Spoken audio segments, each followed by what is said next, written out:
ഇന്ന് വളരെ സിമ്പിളായിട്ടും അതുപോലെ നല്ല ഹെൽത്തി ആയിട്ടും ചെയ്യാൻ പറ്റുന്ന ഒരു ബനാന കേക്കിൻ്റെ റെസിപ്പിയാണ് ചെയ്യുന്നത്. അപ്പോൾ ഈ ഒരു കേക്ക് നമ്മൾ ഫ്രൈ പാനിലാണ് ചെയ്തിട്ടുള്ളത്.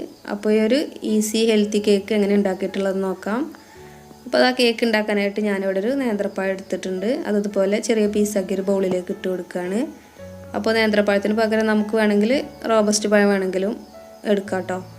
ഇതൊരു ഫോർക്ക് വെച്ചിട്ട് നന്നായിട്ടൊന്ന് ഇതുപോലെ ഒന്ന് ഉടച്ചെടുക്കാം. ഇനി ഇതിലേക്ക് ഒരു അരക്കപ്പ് പഞ്ചസാരയും കൂടി ചേർത്ത് പഞ്ചസാര നന്നായിട്ടൊന്ന് മെൽറ്റായി വരുന്നത് വരെ ഒന്ന് മിക്സ് ചെയ്തെടുക്കാം.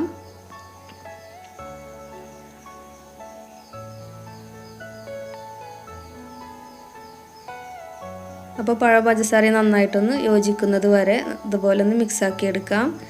ഇനി ഇതിലേക്ക് ഒരു 1/4 കപ്പ് ഓയിലും കൂടെ ഒഴിച്ച് നന്നായിട്ട് ഒന്നും കൂടെ ഒന്ന് മിക്സാക്കി എടുക്കാം.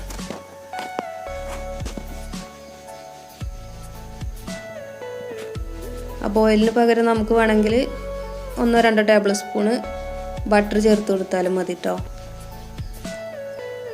ഇനി ഇതിലേക്ക് റൂം ടെമ്പറേച്ചറിലുള്ള ഒരു മുട്ടയും കൂടി ചേർത്ത് കൊടുക്കുന്നുണ്ട്. എന്നിട്ട് ഒന്നും കൂടെ നന്നായിട്ടൊന്ന് മിക്സ് ചെയ്തെടുക്കാം.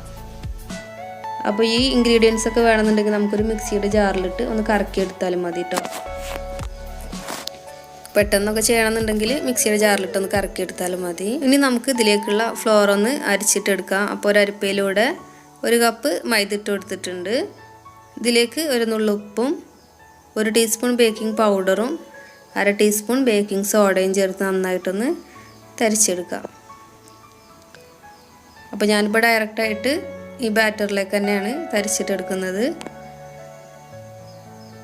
വേണമെന്നുണ്ടെങ്കിൽ സെപ്പറേറ്റ് ആയിട്ട് നമുക്ക് വേറെ തരിച്ചിട്ട് കുറേശ്ശെ ചേർത്ത് കൊടുത്താലും മതി കേട്ടോ. ഇനി ഇതാ ഒരു സ്പാച്ചിൽ വെച്ചിട്ട് നന്നായിട്ടൊന്ന് മിക്സ് ചെയ്തെടുക്കാം. ഇനി നമ്മളിതിലേക്കൊരു 1/2 കപ്പോളം പാലും കൂടെ ചേർത്ത് കൊടുക്കുന്നുണ്ട്. അപ്പോൾ ഞാനിപ്പോൾ ഒരു 1/2 കപ്പ് പാലെടുത്തിട്ടുണ്ട്. പക്ഷേ ഇതിലൊരു 1.5 ടേബിൾ സ്പൂണോളം പാല് ബാക്കി ഉണ്ടായിരുന്നു കേട്ടോ. അപ്പോൾ നോക്കിയിട്ട് കുറേശ്ശെ ചേർത്ത് നന്നായിട്ട് മിക്സ് ആക്കി എടുക്കാം. അപ്പോൾ അതാ പാല് ചേർത്ത് നന്നായിട്ട് മിക്സാക്കി എടുത്തിട്ടുണ്ട്. ഇനി നമുക്ക് മുട്ടയുടെ സ്മെല്ലൊക്കെ ഒന്ന് മാറി കിട്ടാനായിട്ട് ഒരു 1/2 ടീസ്പൂൺ വിനീഗറും 1/2 ടീസ്പൂൺ വാനില എസൻസും കൂടി ചേർത്ത് നന്നായിട്ട് ഒന്നും കൂടെ ഒന്ന് മിക്സാക്കി എടുക്കാം. അപ്പോൾ അതാ അത്രയുള്ളൂ, നമ്മുടെ കേക്കിൻ്റെ ബാറ്റർ ഇവിടെ റെഡി ആയിട്ടുണ്ട്. അപ്പോൾ നമ്മൾ ഈ ഒരു കേക്ക് ബേക്ക് ചെയ്തെടുക്കുന്നത് ഫ്രൈ പാനിലാണ്. അപ്പോൾ അതാ കുറച്ച് ഓയിൽ ഒഴിച്ച് ഒന്ന് ബ്രഷ് ചെയ്ത് കൊടുക്കാം.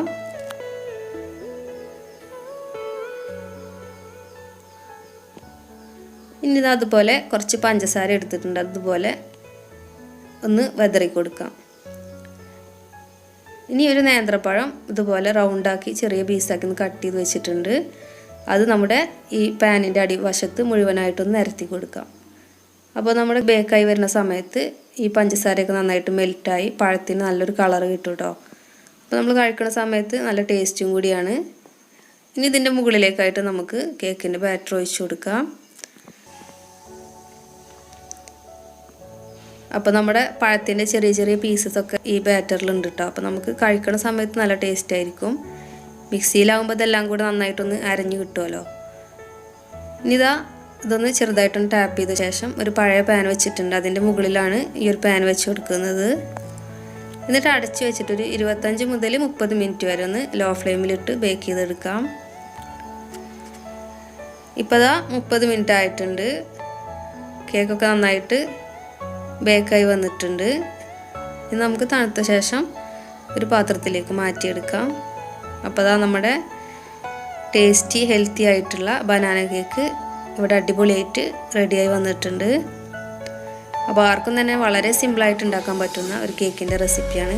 നമുക്ക് ചായൻ്റെ കൂടെയൊക്കെ നല്ല കോമ്പിനേഷനായിട്ട് കഴിക്കാൻ പറ്റുന്ന ഒരു ഹെൽത്തി കേക്കാണ്. അപ്പോൾ ഈ ഒരു റെസിപ്പി എല്ലാവർക്കും ഇഷ്ടമായെന്ന് വിചാരിക്കുന്നു. ഇഷ്ടമായിട്ടുണ്ടെങ്കിൽ തീർച്ചയായിട്ടും ലൈക്ക് ചെയ്യാനും ഷെയർ ചെയ്യാനും സബ്സ്ക്രൈബ് ചെയ്യാനും മറക്കരുത്. Thank you.